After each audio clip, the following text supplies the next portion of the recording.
काल भारत-पाकिस्तान मॅच नंतर एक घटना मालवणमध्ये घडली। एक मुसलमान भंगार व्यावसायिक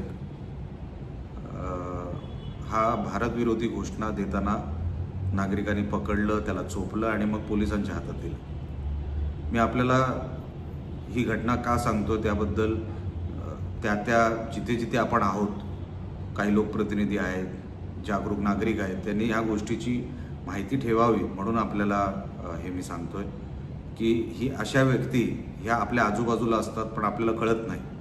त्यांचा खरा रंग काय आहे, तो त्यांचा हेतू काय हे आपल्याला अशा काही घटना होईपर्यंत कळत नसतात। म्हणून आपल्याला काही गोष्टी सांगणं गरजेचं आहे की आपण जागरूक राहावं आणि अशी लोक जर आपल्या आजूबाजूला असतील तर त्याबद्दल प्रशासनाला कळवावं, जेणेकरून काही जर मोठं काही होणार असेल, यांच्या डोक्यात काही मोठी घटना घडवायची असेल तर ते आपल्याला थांबवता येईल। एक म्हणजे हा सांगतोय की हा यूपीचा आहे पण यूपीचा ॲड्रेस देत नाही, तर आपल्याला माहीत नाही की तो यूपीचाच आहे।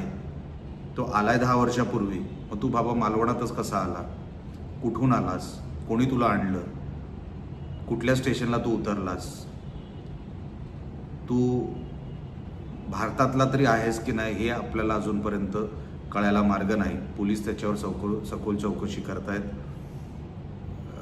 ही एक नेक्सस आहे। काही भंगार व्यावसायिक झाले, काही ट्रान्सपोर्टमध्ये ड्रायव्हर झाले किंवा मेकॅनिक झाले, काही भाजी विक्रेते झाले आणि ह्यांनी आपापली लाईन ही अशी फिक्स करून ठेवली आहे, म्हणजे या सगळ्या व्यवसायामध्ये त्यांना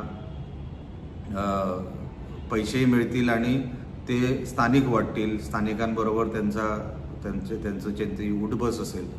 असे हे सगळे 10-10 वर्षांपासून 20-20 वर्षांपासून आपल्या देशात राहत आहेत, आपल्या राज्यात गावात राहत आहेत। त्यांच्याकडे ज्या गाड्या आहेत एकही गाडी रजिस्टर्ड नाही, एक 2 व्हीलर आहे रजिस्टर्ड नाही, एक जो पिकअप ट्रक आहे तोही रजिस्टर्ड नाही, कुठल्या तरी नंबर प्लेटवर गाड्या चालवतात आणि हा त्यांचा व्यवहार आहे। त्याच्यानंतर सर्वात भयानक गोष्ट म्हणजे काय, हे आधार कार्ड जे बनवलं ते कोणाच्या तरी मदतीने फेक आधार कार्ड बनवलं। आता फेक आधार कार्ड बनवण्यासाठी जो ॲड्रेस दिला तो सगळा चुकीचा आहे। कोणी तुला हे आधार कार्ड बनवण्यासाठी मदत केली ते पण अजूनपर्यंत तो सांगत नाही आहे किंवा आता चौकशीमध्ये बाहेर पडेलच। मी काय पोलिसांच्या चौकशीचा भाग नाही, पण मला जे काही गोष्टी कानावर आल्या तेच मी तुमच्यासमोर ठेवू शकतो, कारण काय अतिशय भयानक आहेत। आपल्याला ह्या सगळ्या गोष्टी कळल्या पाहिजे, नागरिक म्हणून आपल्याला या सगळ्या गोष्टी कळल्या पाहिजे।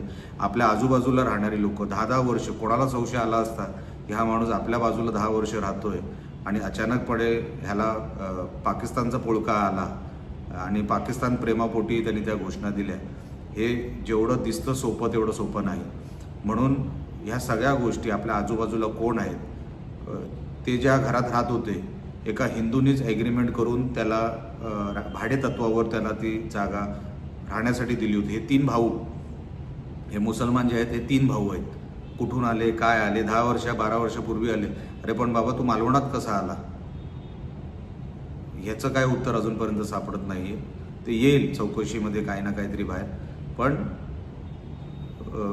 3 भावंड आहेत। तुम्हाला आधार कार्ड कोणी दिले, कुठल्या ॲड्रेसच्या जीवावर मिळाले, कुठल्या डॉक्युमेंटच्या जीवावर तुम्ही राहताय, कुठल्या डॉक्युमेंटच्या जीवावर तुम्ही व्यवसाय करताय, ह्याच्या खोलात जाऊन मी SP साहेबांना विनंती केली आहे। सभागृहात तर मी हा विषय काढणारच आहे, पण आपल्याला ह्या सगळ्या गोष्टी कळल्या पाहिजे नागरिक म्हणून आपल्यासमोर मी ठेवत आहे।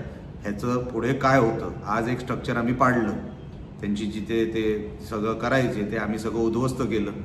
24 तासाच्या आत मला कळलं, 24 तासाच्या आत मी ते प्रशासनाशी बोललो, प्रशासनाने त्याच्यावरती चोख कारवाई केली, पाडून टाकलं, उद्ध्वस्त केलं।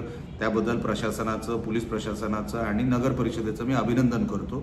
पण फक्त 1 स्ट्रक्चर, 2 स्ट्रक्चर, 3 स्ट्रक्चर पाडून हे होणार नाही। आपल्याला हे नेक्सस तोडावं लागेल आणि त्याच्यासाठी लोकप्रतिनिधी, पोलीस, नागरिक हे सगळे एकत्र मिळून आपल्याला ह्यांचं हे रॅकेट उद्ध्वस्त केलं पाहिजे। यासाठीच मी आपल्यासमोर